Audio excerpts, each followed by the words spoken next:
7.1 part 3 is determining if there are certain points that we give you that are solutions to the system of equations. So just as a reminder, remember that two or more linear equations,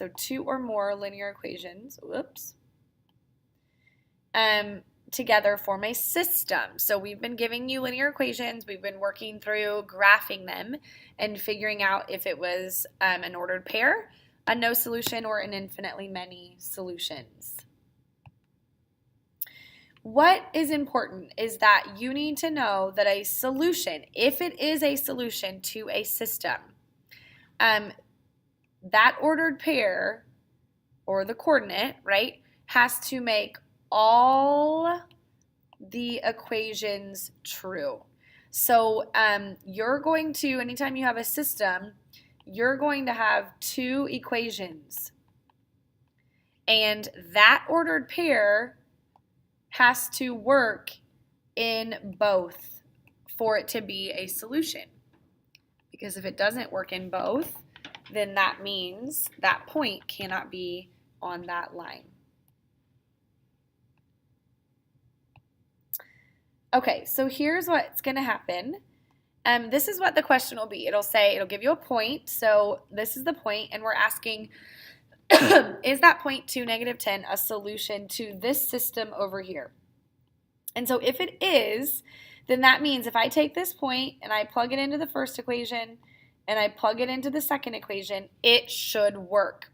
And plug in means you're going to take your 2, and that's your x value. You're going to plug it in for x. You're going to take your -10, and you're going to plug it in for your y value. So I'm going to write down my first equation here, and then I'm going to write down my second equation so that I don't forget to do it in both. And it doesn't matter what the equations look like. When you're just plugging in a number, you can work with it in any way that you would like to. And so I'm going to take these points, and now I'm going to plug them in. So I'm going to, whenever I plug in, we plug in parentheses. So instead of x, I'm going to plug in 2. And instead of y, I'm going to plug in -10.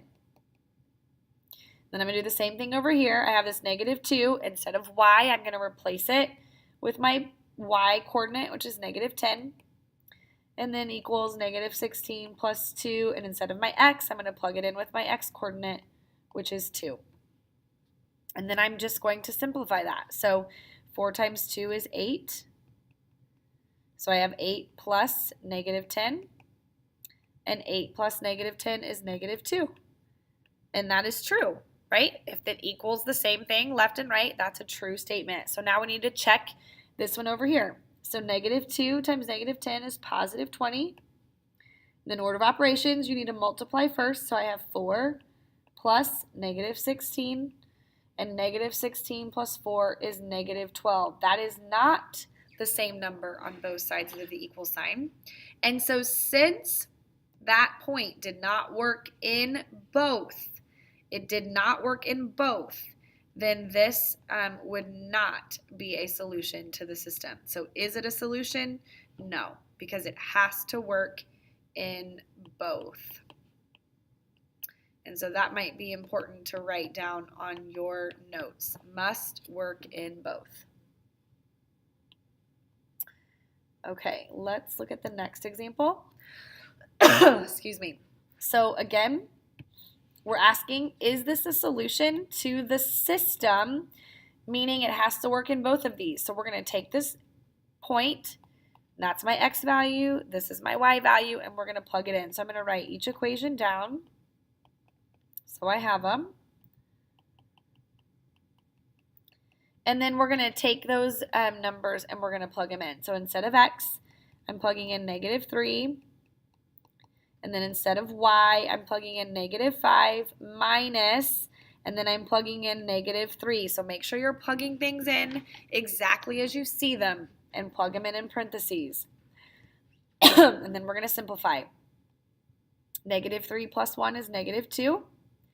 And then -5 minus -3. And you could plug that in on your calculator just like you see it. Or if you know, -5 minus -3 is -5 plus 3, which is -2. So it works in the first equation. Now we're going to try the second equation. So I have 8. Instead of y, I'm plugging in -5 equals, and then I have -10 plus 10, and instead of x, I'm plugging in -3. And so 8 times -5 is -40. And then order of operations, I need to multiply first, which is -30. Oops. So -30 plus -10 is -40, and that is true. And so since it works in both equations, the question, is this a solution to the system? The answer is yes. Last example of this, is 2, -3 a solution of the system? So again, I need to take this point. First number is my x, second number is my y, and I'm going to plug it in to both of these equations over here. So I'm going to write these equations down first, and then we will plug in. Okay, and so when I rewrite my equation, I rewrite that negative sign, and then in parentheses, I'm going to plug in my y, which is -3. Then I have 3, and then my parentheses, and I'm plugging in 2 for x, plus parentheses, my y is -3. And then I'm going to do the same thing over here. So I have -4. Instead of x, I'm going to plug in 2. Then I have my plus 15 equals 10 minus, and then I'm going to plug in my y value in parentheses. And then we're going to simplify. So we know that this double negative becomes a +3. And then I'm going to multiply first. 3 times 2 is 6. And then 6 plus -3 is 3. So 3 does equal 3. Now we're going to go to this other side. I'm going to multiply first. -4 times 2 is -8.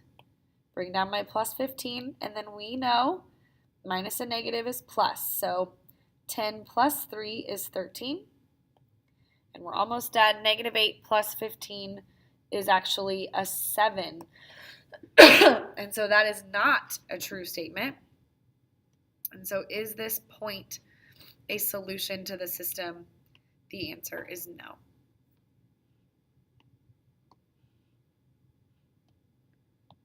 And that concludes the 7.1 Part 3 notes.